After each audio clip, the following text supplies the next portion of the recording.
안정환은 18일 자신의 유튜브 채널에 김남일, 김영광, 조원희와 함께 출연, 자신이 국가대표로 활약했던 20년 전 상황에 대해 폭로하며 화제입니다. 안정환은 당시 조 본프레레 감독의 커리어가 다른 감독보다 떨어진다는 사람들이 있었다.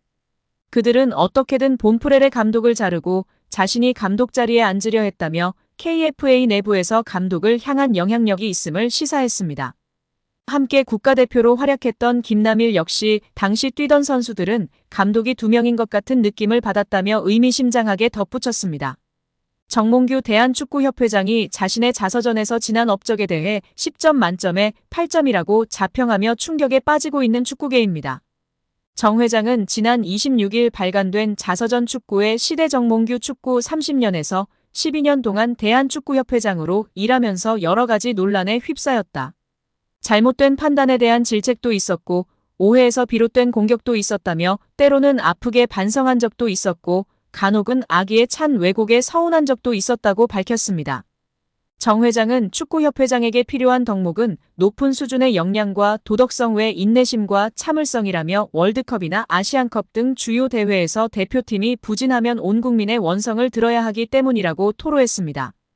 그는 어느 종목도 국가대표팀 성적이 나쁘다고 회장 퇴진을 요구하지는 않는다며 이럴 때마다 축구협회장이나 국가대표팀 감독은 국민욕바지가 아닌가 하는 생각이 든다고 호소했습니다.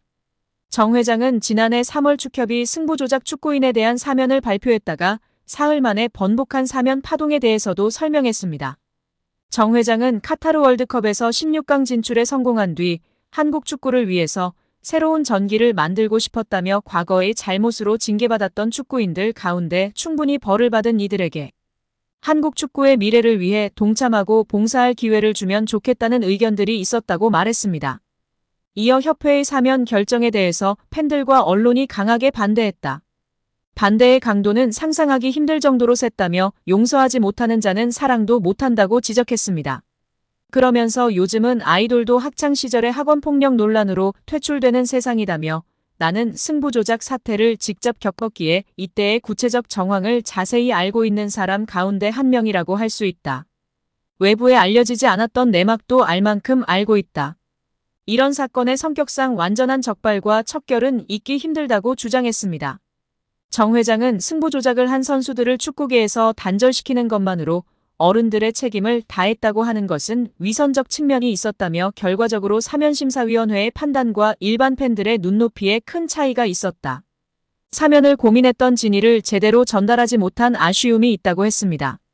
정 회장은 또 누군가 내 임기 도중 이뤄냈던 업적에 대해 점수를 매겨보라고 한다면 10점 만점에 8점 정도는 된다고 대답하고 싶다며 나는 점수에 상당히 박한 편이라 내가 8점이라고 하면 상당히 높은 점수라고 평가했습니다. 이 소식이 전해지자 축구팬들은 뒷목을 잡고 쓰러지기 일보 직전인 상황입니다. 클린스만도 혼자 딴 세상에서 저도 웃고 이상한 소리만 하더니 역시 클린스만을 낙하산으로 뽑은 정몽규 아니랄까봐 혼자만의 세상에서 말도 안 되는 자평을 하고 있습니다. 특히 객관적인 절차를 무시하고 적절히 대표팀 감독을 선임하지 않은 것에 대한 문제인식이 전혀 없어 더욱 우라통이 터지고 있습니다.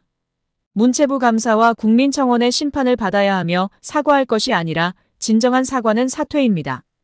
한국 양궁 대표팀이 올림픽 단체전 남녀 동반 3연패를 이뤄내면서 양궁협회 회장을 맡은 정의선 현대자동차 현대차그룹 회장의 과거 발언이 재조명되고 있습니다. 정 회장은 지난해 12월 1일 서울 광진구 그랜드 워커힐 서울호텔에서 열린 2024 한국 양궁 60주년 기념 행사에 참석해 환영사를 했는데요.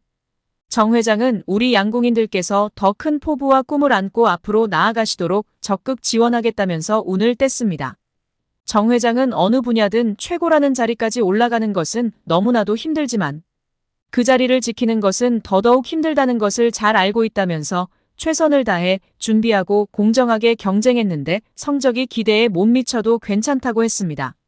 정 회장은 이어 보다 중요한 건 우리 모두가 어떠한 상황에서도 품격과 여유를 잃지 않는 진정한 1인자로서의 모습을 보여주는 것이라면서 이를 통해서 국가의 품격을 높이고 국민들에게 자부심을 안겨드릴 수 있다. 그게 바로 스포츠의 가치와 의미라고 생각하고 있다고 했습니다. 정 회장은 그러면서 저도 적극 후원하겠다면서 정몽구 명예회장님에 이어서 제가 양궁협회장으로서 무한한 보람을 느끼고 적극적으로 활동하는 이유도 바로 이런 것이라고 말했습니다. 정 회장의 연설은 당시 SBS 뉴스에 등장했으며 양궁 대표팀의 이딴 낭보를 계기로 화제가 되고 있습니다.